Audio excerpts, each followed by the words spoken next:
Hola, hoy vamos a ver las componentes de un vector.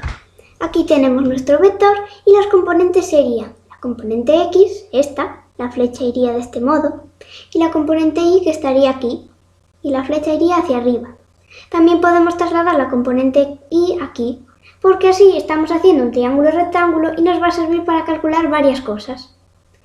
Entonces, las componentes, como dijimos ya, hacia dónde iría la flecha de cada una, pues si dos personas tiran de esa forma, una hacia arriba y otra hacia la derecha, el objeto se va a mover como nos indica el módulo. Para calcular las componentes de un vector necesitamos que nos den las coordenadas del origen y el extremo. Las coordenadas del origen serían x1 y su 1, y del extremo x2 y su 2. Para calcular las coordenadas o componentes del vector, aplicamos esta fórmula, x2 menos x1 para calcular la componente x, y para calcular la componente y su 2 menos y su 1. Pues vamos a ver unos ejemplos. El punto P, que es el origen, pues tiene de coordenadas 2, 3. Y el punto Q, que es el extremo, tiene de coordenadas menos 2, 1. Pues aplicamos la fórmula, que sería x2 menos 2 menos x1, 2. Y luego y su 2, 1 menos y su 1, 3. Y al final nos da que la componente x es menos 4 y la componente y es menos 2, que las tenemos aquí. Vemos que la componente x vale 1, 2, 3, 4 unidades y como va hacia la izquierda es negativa, y la componente y vale 1, 2 unidades y como va hacia abajo también es negativa. Bueno, pues aquí tenemos otro ejemplo. Las coordenadas del punto P, que es el origen, son menos 3, 1, y las coordenadas del punto Q, que es el extremo, son 4, menos 1.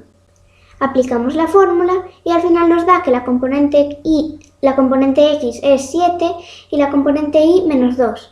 Aquí las tenemos. La componente X es 1, 2, 3, 4, 5, 6, 7 unidades, como va hacia la derecha es positiva, y la componente Y son 2 unidades y como va hacia abajo es negativa.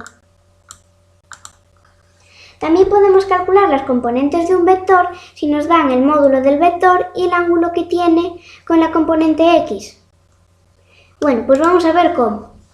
Dijimos que la componente Y la podemos poner aquí, haciendo un triángulo rectángulo, porque ahora podemos aplicar razones trigonométricas. Para calcular la componente X utilizamos el coseno. Coseno de este ángulo es igual al lado adyacente, que es la componente X partido de la hipotenusa, que es el módulo del vector. Y también lo podemos despejar así. Y luego para calcular la componente Y sería el seno. Seno de este ángulo es igual a el lado opuesto, que es la componente Y partido de la hipotenusa, el módulo del vector. Y también lo podemos poner así. Para calcular la magnitud del vector, si nos dan las componentes, podemos utilizar el teorema de Pitágoras y nos quedaría el módulo es igual a raíz de la componente X al cuadrado más la componente Y al cuadrado. Podemos hacer que las componentes son los catetos y el módulo es la hipotenusa. Y para calcular el ángulo, pues solo tenemos que hacer tangente de ese ángulo es igual a la componente Y partido de componente X. Pues vamos con el primer ejercicio. Nos dan la magnitud del vector, que es 10, y la dirección del vector es de 60 grados con la horizontal, entonces el ángulo es 60 grados. Pues para calcular las componentes hacemos las razones trigonométricas. Pues bueno, vamos a escoger la fórmula que ya despeja las componentes. Entonces sería la componente X es igual a el módulo por el coseno de 60 grados, 10 por, aquí vemos que el coseno de 60 grados es un medio, así que sería 10 por un medio y nos da 5, la componente X es 5. Ahora, para calcular la Y utilizamos el seno, también vamos a coger la que ya despeja la componente Y, entonces el módulo que es 10 por el seno de 60 grados. A ver, el seno de 60 grados es raíz de 3 partido por 2. Entonces al final nos da 10 por raíz de 3 partido por 2 y la componente Y es 5 raíz de 3. Así que al final nos queda que el vector f es 5, la componente x, y 5 raíz de 3, la componente y. Ahora, tenemos que calcular las componentes del vector y nos dan el origen y el extremo. El origen es 2, 2 y el extremo 5, 7. Pues aplicamos esta fórmula.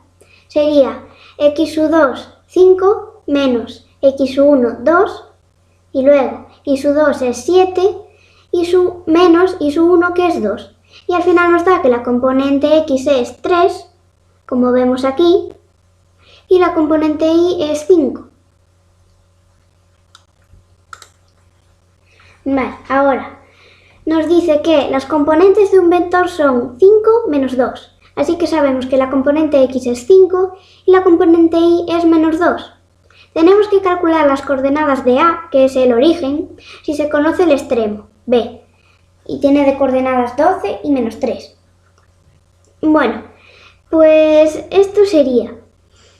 Primero, para calcular la coordenada x del punto A, pues vamos a utilizar la componente x.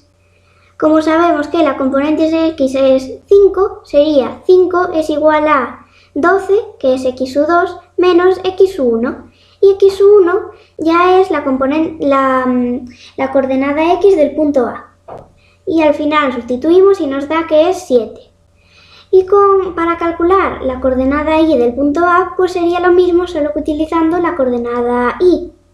Entonces, menos 2 es igual a menos 3 menos y1. Y nos da menos 1. Así que las coordenadas del punto A son 7 menos 1. Y aquí lo tenemos. Y el último. Tenemos que calcular las componentes, el módulo del vector y también el ángulo. Y nos dan los puntos. El origen es 0, 0 y el extremo es 3, 4.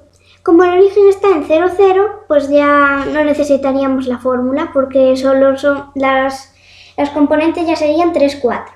Pero bueno, si queremos hacerlo con la fórmula sería 3 menos 0 y 4 menos 0. Entonces al final las componentes, la componente x es 3 y la componente y es 4. Ya hemos calculado las componentes. Ahora vamos a calcular el módulo del vector. Pues vamos a utilizar el teorema de Pitágoras con esta fórmula. Sustituimos los datos y al final nos daría que el módulo o la hipotenusa es 5. Y por último, para calcular el ángulo, pues vamos a utilizar esta fórmula. Tangente de alfa es igual a la componente y, que es 4, partido de la componente x, que es 3. Pues al final, para despejar alfa, nos daría tangente a la menos 1 o arcotangente de 4 tercios. Y el ángulo alfa es 53,13 grados.